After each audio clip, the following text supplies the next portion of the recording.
நம்ம இன்னைக்கு இந்த வீடியோல எந்த விஷயத்தை பத்தி பேச போறோம் அப்படின்னு சொல்லி கேட்டோம் அப்படின்னா, ஐசிசி இருக்கு இல்லையா, ஐசிசியினுடைய புதிய சேர்மனா இப்ப பிசிசிஐனுடைய செயலாளராக இருக்கக்கூடிய ஜெய்ஷா தேர்ந்தெடுக்கப்படுறதுக்கு அதிகப்படியான வாய்ப்புகள் இருக்கு அப்படின்னு சொல்லிட்டு காலையில இருந்தே பார்த்தோம் அப்படின்னா நியூஸ் எக்கச்சக்கமா ஸ்ப்ரெட் ஆகிட்டு இருக்கு அப்படின்னே சொல்லலாம். இதுக்கு முன்னாடியே பார்த்தோம் அப்படின்னா ஒரு 4 இந்தியர்கள் ஐசிசி இருக்கு இல்லையா, ஐசிசியினுடைய சேர்மனா இருந்திருக்காங்க. ஸோ அதனால பார்த்தோம் அப்படின்னா இந்தியன் கிரிக்கெட் டீமுக்கு பல நல்லது நடந்திருக்கு அப்படின்னு சொல்லலாம். ஸோ இப்போ ஜெய்ஷா தலைவராக போறது அப்படின்றது இருக்கு இல்லையா, அது வந்துட்டு என்ன ஸ்பெஷலான ஒரு விஷயம் அப்படின்னு சொல்லி பார்த்தோம்னா, இன்கேஸ் ஜெய்ஷா வந்துட்டு தலைவராக தேர்ந்தெடுக்கப்படுறாரு அப்படின்ற பட்சத்தில் இது வரைக்கும் ஐசிசி ஹிஸ்டரியிலேயே ரொம்ப கம்மியான வயசுல தலைவரானவர் அப்படின்ற ஒரு பெருமை ஜெய்ஷாக்கு கிடைக்கும். அது மட்டும் இல்லாமல் பார்த்தோம் அப்படின்னா இந்தியன் டீம் இருக்கு இல்லையா, இந்தியன் கிரிக்கெட் டீமுக்கும் குறிப்பாக பிசிசிஐக்கும் பார்த்தோம்னா நிறைய எக்கச்சக்கமான பெனிஃபிட்ஸ் கிடைக்கிறதுக்கான வாய்ப்பு இருக்கு அப்படின்னு சொல்றாங்க. ஸோ ஃபர்ஸ்ட் ஆஃப் ஆல் இந்த வீடியோவில் நம்ம எந்த விஷயத்தை பற்றி பேச போறோம்னா, ஐசிசியில் ஜெய்ஷா தலைவராகணும் அப்படின்னா அதுக்கு என்னென்ன விஷயங்கள் தேவை, அதை தாண்டி இன்கேஸ் ஜெய்ஷா இருக்கார் இல்லையா, அவர் தலைவர் ஆயிட்டாரு அப்படின்னா இந்தியன் டீமுக்கு என்னென்ன நல்லது கிடைக்கும் அப்படின்ற மாதிரி எல்லா விஷயங்களையும் தான் பேச போறோம். அதுக்கு முன்னாடி நம்ம சேனல் நீங்க புதுசாக வந்திருந்தீங்க அப்படின்னா அப்பப்போ அப்டேட்டாக போயிட்டு விஷயங்கள் இருக்கு இல்லையா, கரண்ட் அஃபேர்ஸாக இருந்தாலும் சரி, பாலிடிக்ஸாக இருந்தாலும் சரி, ஸ்போர்ட்ஸாக இருந்தாலும் சரி, அப்பப்போ அப்டேட்டாக போயிட்டு விஷயங்களை நீங்கள் தொடர்ந்து தெரிஞ்சுக்கணும் அப்படின்னு ஆசைப்பட்டீங்கன்னா மறக்காம சேனலை சப்ஸ்கிரைப் பண்ணிக்கங்க. ஃபர்ஸ்ட் ஆஃப் ஆல் இந்த ஐசிசியினுடைய இப்போ தலைவராக பார்த்தோம்னா கிரெக் பார்க்லே அப்படின்னு சொல்லக்கூடியவர் தான் இருக்காரு. ஐசிசியினுடைய ரூல்ஸே என்ன அப்படின்னு சொல்லி கேட்டோம்னா, இந்த தலைவர் பதவி அப்படின்றது இருக்கு இல்லையா, அதனுடைய பதவி காலம் அப்படின்றது 2 வருஷம் மட்டும்தான். பட் ஒருத்தர் வந்து பார்த்தோம் அப்படின்னா 3 டைம் தலைவராக இருக்கிறதுக்கான வாய்ப்பு அப்படின்றது கொடுக்கப்படும். கிரெக் பார்க்லேவை பொறுத்த வரைக்குமே பார்த்தோம்னா அவர் 2 டைம் தொடர்ந்து தலைவராக இருந்துட்டாரு. இன்னொரு டைம் அவர் தலைவராக இருக்கிறதுக்கான வாய்ப்பு அப்படின்றது இருந்தாலும் கூட என்ன மறுபடியும் நீங்கள் தலைவராக்க வேணாம் அப்படின்னு சொல்லி அவர் வேண்டுகோள் வச்சதுனால அடுத்த தலைவர் யாரு அப்படின்னு சொல்லி ஐசிசி தேட ஆரம்பிச்சிருக்காங்க. ஐசிசியில் தலைவரை தேர்ந்தெடுக்கிற ஓட்டு அப்படின்றது பார்த்தோம்னா கிட்டத்தட்ட 16 ஓட்டு இருக்கு. இந்த 16 ஓட்டு இருக்கு இல்லையா, உறுப்பு நாடுகள் அப்படின்னு வந்துட்டு சொல்லுவாங்க. லைக் இந்தியன் கிரிக்கெட் வாரியம், அதை தாண்டி Australia cricket board, England cricket board, அந்த மாதிரி பார்த்தோம் அப்படின்னா 16 பெரிய போர்ட்ஸ் வந்துட்டு அதில் இருக்காங்க. அவங்கள 9 போர்ட்ஸ், அதாவது இந்தியன் கிரிக்கெட் போர்டு இருக்காங்க இல்லையா, அவங்கள மாதிரி மற்ற அந்த 16 போர்ட்ஸில் 9 போர்டு வந்துட்டு யாரை வந்துட்டு ஆதரவு தராங்களோ அவங்க தான் ஐசிசியினுடைய தலைவராக வர முடியும் அப்படின்னு தான் சொல்லணும். ஸோ ஜெய்ஷாவை பொறுத்த வரைக்குமே பார்த்தோம்னா பிசிசிஐ இருக்கு இல்லையா, அதில் அவர் செயலாளராக இருந்தாலும் கூட ஐசிசியிலுமே ரொம்ப முக்கியமான வணிகம் சம்மந்தப்பட்ட விவகாரம் இருக்கு இல்லையா, அதை அவர் தான் ஹேண்டில் பண்ணிக்கிட்டு இருக்காரு.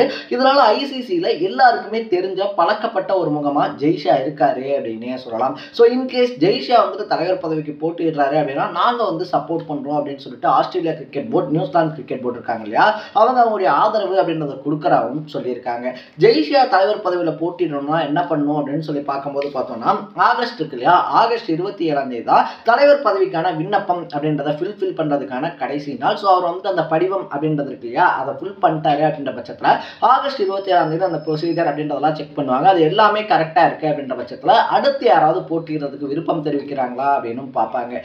ஒரே ஒருத்தர் தான் வந்துட்டு இருக்காரு அப்படின்னா அவருடைய பதவிக்காலம் அப்படின்றது டிசம்பர்லேருந்து ஸ்டார்ட் ஆகிடும். இன்கேஸ் 1-2 பேருக்கு மேலே வந்துட்டு போட்டி போடுறாங்க அப்படின்ற பட்சத்தில் தேர்தல் அப்படின்றது டிசம்பர் மாதத்தில் நடக்கும் அப்படின்னு சொல்லி அனௌன்ஸ் பண்ணியிருக்காங்க. டிசம்பர் 1ஆம் தேதி ரிசல்ட் அப்படின்றதும் வந்துடும். ஏன்னா நம்ம முன்னாடியே சொன்ன மாதிரி இருக்கிறதே மொத்தம் 16 ஓட்டு தான் இல்லையா, ஸோ அதனால ஒரு அரை மணி நேரத்துக்குள்ளேயே தேர்தல் நடந்து முடிஞ்சிடும், யார் அடுத்த தலைவர் அப்படின்றதும் தெரிஞ்சிடும். பட் ஜெய்ஷாவை பொறுத்த வரைக்குமே இந்திய கிரிக்கெட் வாரியம் இருக்கு இல்லையா, அதனுடைய தலைவராக இருக்கிறதுனால நிதி சம்பந்தப்பட்ட விஷயங்கள்ல ஐசிசிக்கு அதிகப்படியாக ஹெல்ப் பண்றது இந்தியா அப்படின்னே சொல்லலாம். என்னதான் வந்துட்டு கிரிக்கெட்டை கண்டுபிடிச்சது இங்கிலாண்டா இருந்தாலும் அதை அதிக பிரபலப்படுத்தினது வந்துட்டு நியூசிலாந்து, ஆஸ்திரேலியா அப்படின்னு சொல்லி இருந்தாலும் கூட பண விவகாரம் அப்படின்னு சொல்லி வரும்போது கிரிக்கெட் அப்படின்றது ஒரு விளையாட்டு தான். பட் அதை வந்துட்டு பார்த்தோம் அப்படின்னா பணம் சம்பாதிக்கக்கூடிய விஷயமா இந்தியா ரொம்ப பெரிய அளவில் அதை முன்னெடுத்திருக்கு அப்படின்னு தான் சொல்லணும். ஏன்னா இந்தியாவுடைய தேசிய விளையாட்டு இருக்கு இல்லையா, அந்த ஹாக்கி அப்படின்றதையே மறந்து எல்லாருமே கிரிக்கெட் தான் வந்துட்டு இந்தியாவுடைய தேசிய விளையாட்டு அப்படின்னு சொல்லி நினைக்கக்கூடிய அளவுக்கு பெரிய பெரிய நகரங்கள்ல இருந்து சின்ன சின்ன கிராமங்கள் வரைக்கும் பேட்டும் பாலும் இல்லாத வீடுகளே இல்லை அப்படின்ற அளவுக்கு பார்த்தோம்னா கிரிக்கெட் மேலே ஒரு வெறி அப்படின்றது இந்தியர்கள் மனசில் ஊறி போயிருக்கு. இதனால தான் ஐபிஎல்லாக இருந்தாலும் சரி, டிஎன்பிஎல்லாக இருந்தாலும் சரி, இந்த மாதிரி ப்ரீமியர் லீக்ஸ் எக்கச்சக்கமாக ஆரம்பித்தாலும் கூட எல்லாத்தையுமே பார்த்து பிசிசிஐ இருக்காங்க இல்லையா, பிசிசிஐக்கு பல கோடிகளை இந்திய கிரிக்கெட் வாரியம் அள்ளி கொடுத்துருக்கு அப்படின்னே சொல்லலாம். ஸோ இதன் மூலயமா ஐசிசி இருக்காங்க இல்லையா, அவங்களும் அதிக லாபம் அப்படின்றதும் அடைஞ்சிருக்காங்க. இதனால ஜெய்ஷா உள்ள வரும்போது பார்த்தோம்னா ஐசிசிக்கு நிறைய விஷயங்கள்ல வந்துட்டு பெனிஃபிட் இருக்கு அப்படின்றது தான் அவங்க நினைக்கக்கூடிய விஷயமா இருக்கு. இதனால தான் ஜெய்ஷா தலைவராகிறதுக்கான வாய்ப்பு அதிகமாக இருக்குது அப்படின்னு சொல்கிறாங்க.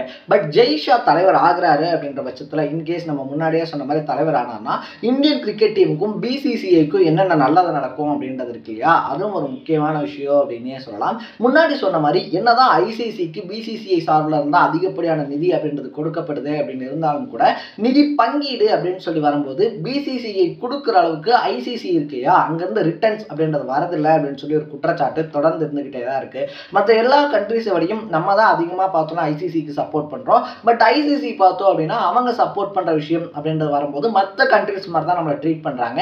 நமக்குன்னு சொல்லிட்டு ஒரு ஸ்பெஷல் பிளேஸ் இருக்கு இல்லையா, அது இல்லை அப்படின்றது இந்தியன் கிரிக்கெட் போர்டுகிட்டே ரொம்ப நாள் ஒரு குறையாகவே இருந்துகிட்டு இருக்கு. ஜெய்ஷாவே ஐசிசியினுடைய தலைவர் ஆகிறாரு அப்படின்ற பட்சத்தில் கண்டிப்பாக ஒரு ஸ்பெஷல் பிளேஸ் அப்படின்றது பிசிசிஐக்கு கொடுக்கப்படும். பிசிசிஐ இருக்காங்க இல்லையா, அவங்களை வந்துட்டு பார்த்தோம் அப்படின்னா முன்னிலைப்படுத்துவார் அப்படின்னு சொல்லி எதிர்பார்க்கப்படுது. இதனால பிசிசிஐக்கு பல கோடி ரூபாய்களுக்கு, அதாவது பல 100 கோடி ரூபாய்களுக்கான லாபம் அப்படின்றது வரதுக்கான வாய்ப்பு இருக்கு. அதே மாதிரி பார்த்தோம் அப்படின்னா மற்ற டீம்ஸோட வந்துட்டு தொடர்கள் ஏற்படுத்துவதற்கு, இப்போ இந்தியா விசஸ் ஆஸ்திரேலியாவாக இருந்தாலும் சரி, இந்தியா விசஸ் நியூசிலாந்து அப்படின்ற மாதிரியா இருந்தாலும் சரி, அதுலேயுமே வந்துட்டு பார்த்தோம்னா பல தொடர்களை நடைமுறைப்படுத்துறது அப்படின்றதுல ஐசிசிஐ கொஞ்சம் சொதப்பிக்கிட்டு இருக்காங்க. இந்தியாவுக்கு அதுலேயும் பார்த்தோம் அப்படின்னா கொஞ்சம் லாசஸ் இருக்கு அப்படின்னு சொல்லிட்டு ஒரு குற்றச்சாட்டும் இருக்கு. முன்ன சொன்ன மாதிரியே ஜெய்ஷாவே மேலே இருக்காரு அப்படின்ற பட்சத்தில் அதர் டீம்ஸை விட இந்தியன் டீம் இருக்கு இல்லையா, என்னதான் வந்துட்டு ஒரு தலைவர் பதவி நடுநிலைமையாக இருக்கணும் அப்படின்னு சொல்லி இருந்தாலும் கூட இந்தியன் டீமில் ஒரு ஸ்பெஷலான பார்வை அப்படின்றது இருக்கணும். அவங்களுக்கு என்னென்ன பண்ணணும் அப்படின்றதும் அவருக்கு நல்லா தெரியும். இன்னும் சொல்ல போனோம் அப்படின்னா நமக்கு என்ன கிடைக்கலையோ, நம்ம எஃபர்ட் அப்படின்றத போட்டு என்ன செய்ய முடியலையோ அதை இவர் தலைவராகும்போது நம்மளால் செஞ்சுக்க முடியும் அப்படின்னு சொல்கிறாங்க. இதுக்கு முன்னாடியே பார்த்தோம் அப்படின்னா ஐசிசி இருக்கு இல்லையா, அதில் வந்துட்டு ஜக்மோகன் டால்மியா, சரத் பவார், என் சீனிவாசன், ஷிஷாங்க் மனோகர் அப்படின்னு சொல்லிட்டு 4 இந்தியர்கள் தலைவராக இருந்து அந்த தலைவர் பதவி அப்படின்றதுக்கு அலங்காரம் பண்ணியிருக்காங்க. பட் ஜெய்ஷாவை பொறுத்த வரைக்குமே அவருக்கு இந்த கிரிக்கெட் அனுபவமாக இருந்தாலும் சரி, இல்லை பிசிசிஐயில் வேலை பார்த்த அனுபவமாக இருந்தாலும் சரி, ஸ்ட்ராங்கான பொலிட்டிக்கல் பேக்ரவுண்ட் அப்படின்றதும் இருக்குது. ஏன்னா மத்தியில் அமைச்சராக இருக்கக்கூடிய அமித்ஷா இருக்கார் இல்லையா, அமித்ஷாவுடைய மகன் தான் ஜெய்ஷா அப்படின்றது நம்ம எல்லாருக்குமே தெரிஞ்ச ஒரு விஷயம் தான். ஸோ இந்தியன் பொலிட்டிக்கல் சைடில் இருந்தும் பார்த்தோம் அப்படின்னா ஐசிசிக்கு அதிகப்படியான ஆதரவு அப்படின்றது கிடைக்கும். ஒரு சைடில் எக்கனாமிக் சைடாக பார்த்தாலும் ஐசிசிஐ மேலே போயிடுவாங்க, இன்னொரு சைடில் பொலிட்டிக்கல் சைடாக பார்த்தோம் அப்படின்னா ஜெய்ஷாவின் மூலியமா அதிகப்படியான பவர் அப்படின்றத அவர் கையில் கொண்டு வரதுக்கான வாய்ப்பும் இருக்கு. ஸோ இந்த சான்ஸை கண்டிப்பாக ஜெய்ஷாவாக இருந்தாலும் சரி, இல்லை இந்தியன் பொலிட்டீஷியன்ஸாக இருந்தாலும் சரி மிஸ் பண்ண மாட்டாங்க அப்படின்னு சொல்றாங்க. ஏன்னா முன்னாடியே சொன்ன மாதிரி பார்த்தோம்னா பிசிசிஐல மட்டும் இல்லாமல் ஐசிசிலையும் ஒரு ஸ்ட்ராங்கான ஃபேஸ் அப்படின்ற ஜெய்ஷாக்கு இருக்கிறதுனால அவர் போட்டியிடுறது உறுதியாச்சு அப்படின்னாலே மற்ற கேண்டிடேட்ஸ் போட்டியிட மாட்டாங்க அப்படின்னு சொல்றாங்க. இன்கேஸ் சொன்ன போனால் அவர் அண்ணன் போஸ்டா ஜெயிக்கிறதுக்கான வாய்ப்புகள் அதிகமாகவும் இருக்கு. அந்த அளவுக்கு அவருக்கு பவர் அப்படின்றதும் ஐசிசியில் கொடுத்து வைக்கப்பட்டிருக்கு அப்படின்னு சொல்றாங்க. ஸோ எல்லாருமே டிசம்பர் இருக்கு இல்லையா, டிசம்பர் மந்த்ல கண்டிப்பா ஜெய்ஷா ஐசிசியினுடைய ரொம்ப இளம் வயது சேர்மனா ஆவாரு அப்படின்னு சொல்லிக்கிட்டு இருக்காங்க. நீங்க இந்த விஷயத்தை பத்தி என்ன நினைக்கிறீங்க அப்படின்றத கமெண்ட்ல போட்டு, இதே மாதிரி அப்பப்போ அப்டேட்டாக போயிட்டுக்கூடிய விஷயங்கள் இருக்கு இல்லையா, அது கரண்ட் அஃபேர்ஸாக இருந்தாலும் சரி, பாலிடிக்ஸாக இருந்தாலும் சரி, ஸ்போர்ட்ஸாக இருந்தாலும் சரி, அப்பப்போ அப்டேட்டாக போயிட்டுக்கூடிய விஷயங்களை நீங்கள் தொடர்ந்து தெரிஞ்சுக்கணும் அப்படின்னு ஆசைப்பட்டீங்கன்னா மறக்காமல் நம்ம சேனலை சப்ஸ்கிரைப் பண்ணிக்கோங்க. நாளைக்கு இதே மாதிரி இன்னொரு இன்ட்ரெஸ்டிங்கான வீடியோட சந்திக்கலாம்.